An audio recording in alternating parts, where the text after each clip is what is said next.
Magandang buhay po mga kahabi, nandito ulit si Kuya Lito.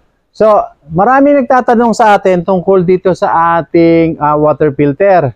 Ngayon, bago kayo umorder kay Kuya Lito, ipapaliwanag ko muna ito ha. Para at least yung mga gusto mag-DIY, pwede kayong gumawa. Wala pong problema. Gumawa kayo kung kayang gawain. Yung mga taong hindi lang ang kaya, yun ang magpagawa sa atin. So, ganun po. Kumbaga, kailangan natin lawakan yung ating pag-iisip pagdating sa gantong mga bagay, ano.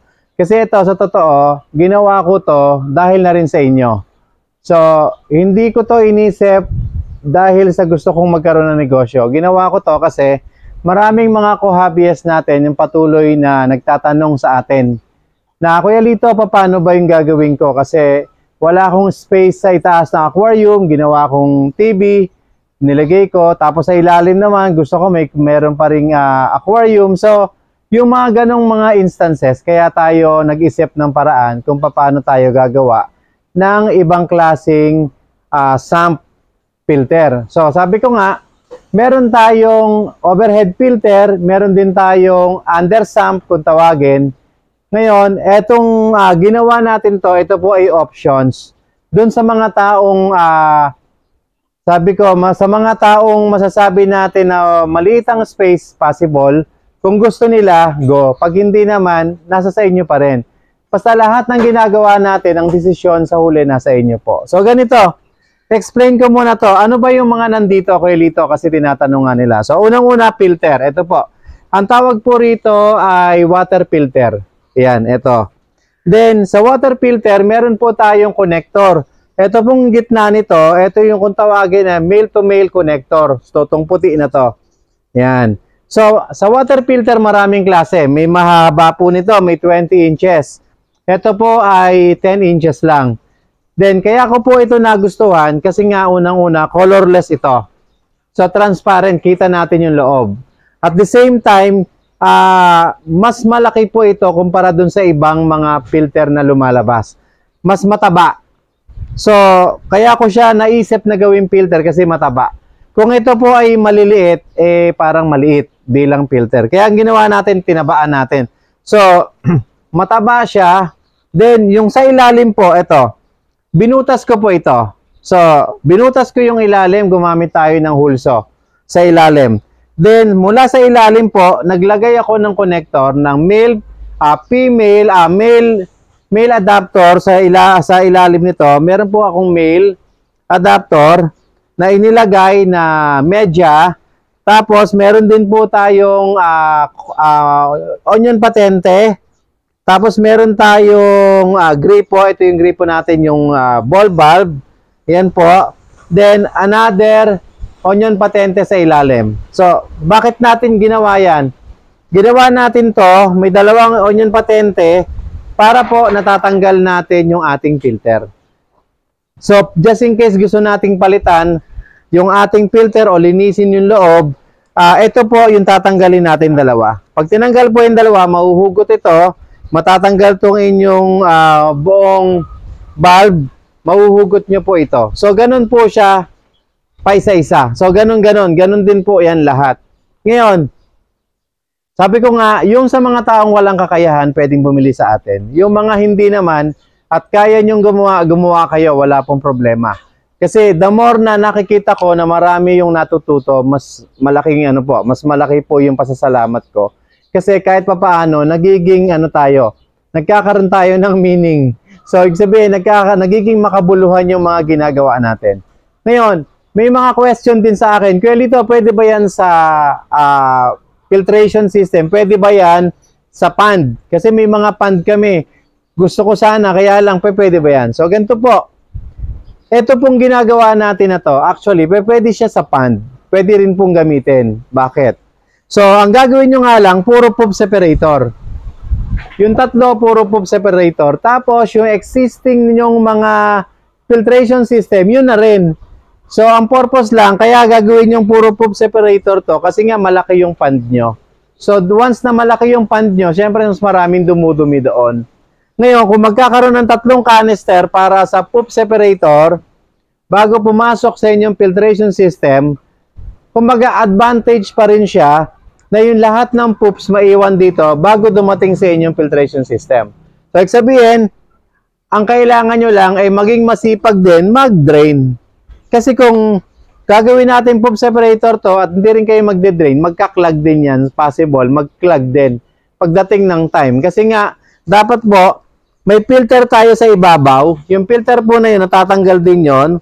Pinalitan ko na yun, ginawa ko ng stainless, medyo malaki-laki ang butas, kumpara dun sa nauna na sobrang pino, kasi yung sobrang pino, possible talaga na talagang hindi dumating ang isang buwan, parang ganon. Possible, kung marami kayong isda, magka-clog. So, lilinisin nyo rin po yun. Kaya medyo nilakihan lang natin. Kaya nga, dito, hindi ko sinunod yung in and out nung ating, nung ating water filter. So, dun sa mga nagtatanong sa akin, Kuelito, kasi may nagtatanong din ng gano'n, yung in and out nyo ba, sinunod mo? So, hindi po. So, ganito. Ito po, papasok. Pagpasok po nito, sa labas, dadaan. Tapos, yung gitna po na yun, dun siya aakyat. Para po, yung mga dumi, maiwan sa gitna. Ngayon, pag akyat niya rito, pagpasok po dito, sa filter natin na yan, sa loob naman siya dadaan. Hindi sa labas. Bakit? Kasi po, pag sa labas po dumaan, makikita nyo yung dumi, oo. Pero hindi lalabas. Kasi, sarado siya ng filter. Kaya nga po, sa loob nito, papasok ang dumi, kaya dapat kayo ay nagde-drain din kayo ng loob nito. So, dudumi siya, pag din-drain nyo, sa loob po ang i-drain ito. Mauubos ang tubig, bababa, pero yung possibilities na yung makuha yung dumi sa loob, makukuha. Kasi nasa gitna po yan. Then, pagpasok po naman dito sa atin, sa loob uli, sa loob. So, yung tubo po sa loob na yon, yung tubo na yon, 3-port po yon. Yung 3-port na yon, marami akong, kumbaga nilagyan ko siya ng hiniwa-hiwa ko siya, yung loob po, para doon naman ngayon mag-spread yung tubig. So, mula dito, papasok, doon mag-spread ang tubig. Kaya po yung ating mga ceramic ring, lalagyan niya ng tubig lahat yon sa labas. Test din yung sobra sa tubig ngayon, yun yung ilalabas niya dito sa atin. Papunta ngayon itong aquarium na natin. So, ganun. Kumbaga, dito magdagaling ang motor sa loob ng aquarium, papasok dito, sasalain, papunta rito, dito ngayon sa dulo na to, yung pagpasok sa motor. So, ganun yung setup. Kaya nga, okay, eto, 3 lang to. So, ngayon, kung kukonti ang isda nyo, pwede. Pero kung marami kayong isda at malaki ang tangke nyo, gaya ng sinabi ko sa inyo, dagdagan nyo po ito. So, the more na dumadami to, yung susunod nito, puro beneficial bacteria na. Para lumaki. Kumbaga, para dumami. So, ngayon, may mga nagko-compare. Mas maganda pa rin yung, yung undersump dyan. Sa totoo, maganda yung undersump. Ayan po, gumagawa nga tayo na undersump. So, bakit maganda yung undersump? Malaki. Kaya lang, ano ang problema? Bakit nga gumawa ng ganito si Kuelito? Dahil doon sa mga co-hobbyist natin na walang space. Gustuin man nilang magkaroon ng undersump na malaki, hindi nila magawa kasi maliliit yung space nila sa kanilang area. Kaya, gumawa tayo nito. So, mas maliit man ito di hamak sa undersump, pero ang advantage nito, meron din. Bakit? Pwede siya sa ilalim. So, nakita nyo na sa demo ko, pwede siya sa ilalim ng aquarium. Kung talagang gusto nyo ng, undersump, pwede siya. Pwede siya maging overhead sump, pwede sa ibabaw. Hindi ko pa na-demo, pero sooner, i-demo rin natin yan. Pwede siya sa gilid. So, ibig sabihin, etong gantong setup, ang kagandahan dito, maliit man siya, pero pwede nyo siyang ilagay kahit saang area. 'Di ba? Kaya nga ito, nasa sa inyo pa rin. Ang desisyon po ay nasa sa inyo pa rin. Si Kuya Lito, bilang isang manggagawa, ako po ay nagbibigay lang ng idea. So, yung idea, isineshare ko sa inyo, pero yan po ay nanggaling din sa inyo. Kaya kung meron kayong pasasalamatan sa ginawa ko na to, ay yung mga co-hobbyist din natin na nagkaroon ng problema na humingi sa atin ng payo kung paano ang gagawin nila. So, yun po mga ka-hobby. Hoping yung ating kapirasong pinag-usapan ay nagkaroon po ng kabuluhan sa inyo. So, Gaya ng sinabi ko, lahat po yan ay available naman sa Shopee. So mabibili nyo po ito sa hardware, sa Shopee, sa Lazada at kung saan. Kaya ganito yung ginawa natin dahil alam ko marami sa inyo ang marunong mag-DIY at marami sa inyo ang gustong gumawa, gawain nyo. The only way na makakatipid tayo at makaka-discount tayo ng malaki kung tayo mismo ang gagawa.